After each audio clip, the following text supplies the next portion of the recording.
ఆండాళ్ తిరువడిగలే శరణం. జై శ్రీమన్నారాయణ. ప్రియ భగవద్బంధువులారా, ధనుర్మాస వ్రత మహోత్సవంలో గోదా గోపికతోని మనమంతా 5వ రోజుకి చేరుకున్నాం. 4వ పాశురంలో గోదాదేవి ఆజిమజై కన్నా అంటూ కీర్తించింది. ఎప్పుడైతే స్నాన వ్రతాన్ని చేయాలని సంకల్పించారో పర్జన్య దేవుడు వర్షాన్ని కురిపించడానికి సిద్ధమయ్యాడట. అప్పుడు గోదాదేవి తెలియజేస్తుంది, నీ ఇష్టం వచ్చినట్టుగా కురవడానికి వీల్లేదు అంటూ ఆ పరమాత్మ యొక్క దేహము ఎంత నల్లగా ఉంటుందో అంత నల్లగా మారాలట. ఇది ఉపమానం. లోకంలో చాలామంది నీలమేఘశ్యాముడు అంటూ ఉంటారు.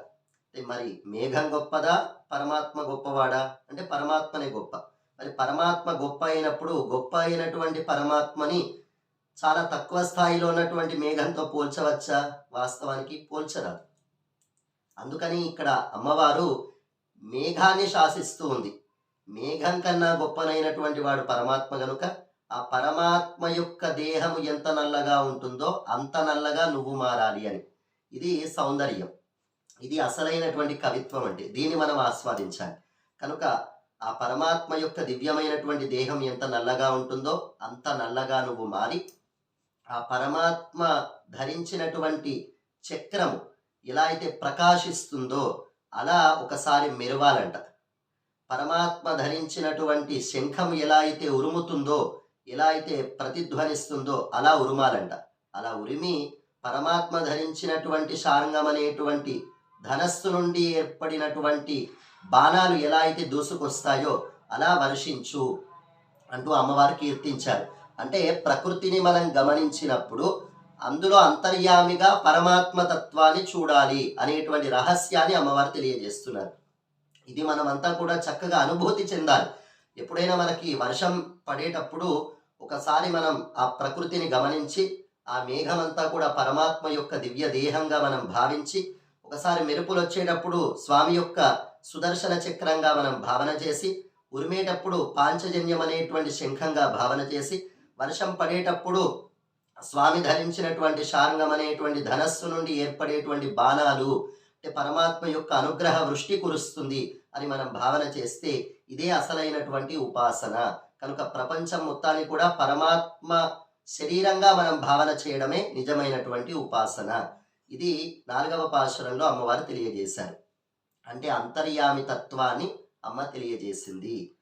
ఎప్పుడైతే మనం ఒక సత్సంకల్పాన్ని కలిగి ఉన్నామో, భగవద్ ఉపాసన చేస్తున్నామో, సత్కార్యం చేస్తున్నామో అప్పుడు దేవతలంతా కూడా పరిగెత్తుకుంటూ వస్తారు. మనం వారి వెంట పరిగెత్తనవసరం లేదు. ద్రవంతి దైత్యాః ప్రణమంతి దేవతాః అని అంటారు.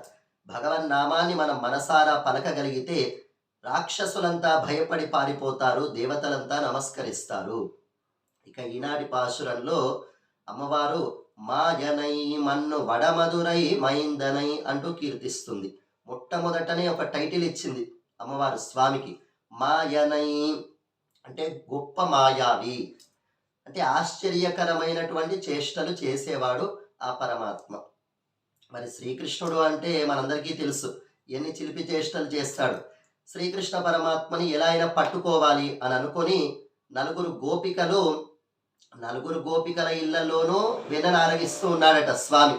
అలా వెన్నను ఆరగిస్తూ ఉంటే రెడ్ హ్యాండెడ్గా పట్టుకోవడం అంటారు కదా, వీళ్ళంతా వైట్ హ్యాండెడ్గా పట్టుకోవాలనుకున్నారు. అంటే వెన్న తెల్లగా ఉంటుంది కనుక అలా ఆ స్వామిని నలుగురు పట్టుకొని తీసుకొని వెళ్ళారట. యశోదాదేవి యొక్క ఇంటి తలుపుని కొట్టిన వెంటనే యశోదాదేవి తలుపు తెరిచింది.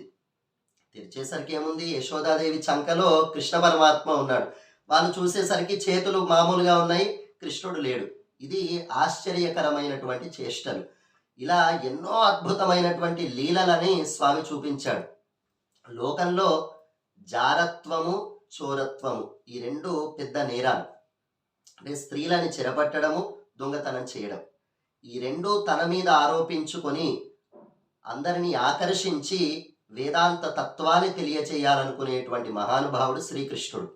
అటువంటి ఆశ్చర్యకరమైనటువంటి చేష్టలు చేసేవాడు.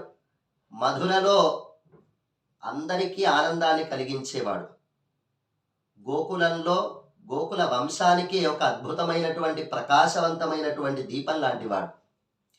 యశోదాదేవి యొక్క కీర్తిని వ్యాపింపజేసినవాడు.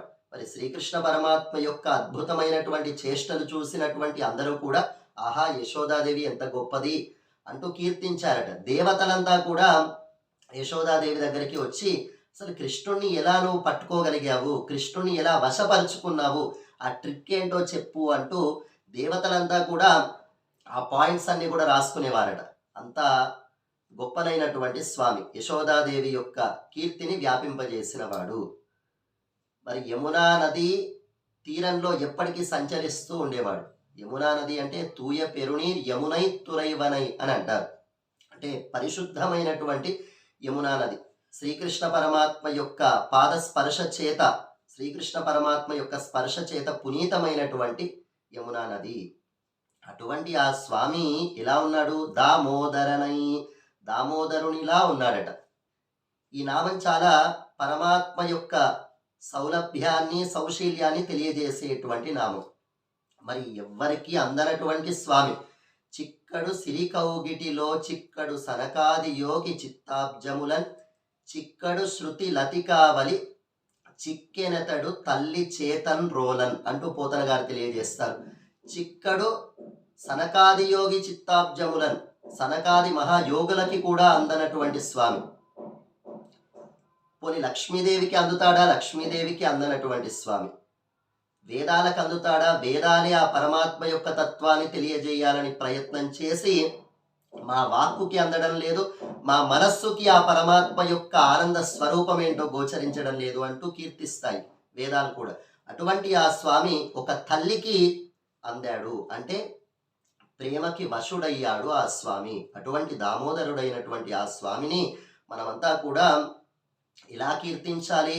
పరిశుద్ధమైనటువంటి మనస్సుతోని పరిశుద్ధమైనటువంటి పుష్పాలని సమర్పించి నమస్కరించి స్వామి యొక్క నామాన్ని కీర్తించి శరణాగతి చేస్తే మనకున్నటువంటి అన్ని రకములైనటువంటి పాపములు ఒక పెద్ద అగ్నిహోత్రంలో దూది పడితే ఎలా అయితే భస్మమైపోతుందో అలా మన పాప రాశి మొత్తం కూడా భస్మమైపోతుందట అంటూ ఈనాటి పాశురంలో మరి ఆ స్వామిని మనం ఎక్కడ శరణాగతి చేయాలి? మన ఇంట్లో ఉన్నటువంటి అర్చామూర్తిని చేస్తే సరిపోతుంది. ఈ 5వ పాశురం అర్చాస్వరూపాన్ని తెలియజేస్తుంది. కనుక మన ఇంట్లో మనం క్షేత్రాలకి వెళ్ళాలి, కానీ అక్కడ మాత్రమే పరమాత్మ ఉన్నాడు, అక్కడ మాత్రమే శక్తివంతంగా ఉన్నాడు, మన ఇంట్లో మామూలుగా ఉన్నాడు అనుకోకూడదు. పరమపదంలో ఎంత శక్తివంతంగా ఉంటాడో, శ్రీవైకుంఠంలో ఎలా ఉంటాడో, అంతర్యామిగా ఎలా ఉంటాడో, విభవావతారాలైనటువంటి రామకృష్ణాది అవతారాలలో ఎలా ఉంటాడో, మన ఇంట్లో వేంచేసినటువంటి మన ముందు ఉన్నటువంటి చిన్న మూర్తిలో కూడా అంతే శక్తి ఉంటుంది. అటువంటి స్వామిని మనం పరిపూర్ణమైనటువంటి విశ్వాసంతో నమామి నారాయణ పాద పంకజం కరోమి నారాయణ పూజనం సదా వదామి నారాయణ నామ నిర్మలం స్మరామి నారాయణ తత్వమవ్యయం అంటూ ఆ స్వామికి నమస్కరించి పరిశుద్ధమైనటువంటి పుష్పాలని సమర్పించి ఆ స్వామి యొక్క నామాన్ని కీర్తించి స్వామి నీవు తప్ప మాకు ఎవరు దిక్కు లేరు అంటూ శరణాగతి చేస్తే మన పాపాలన్నీ కూడా భస్మమైపోతాయి.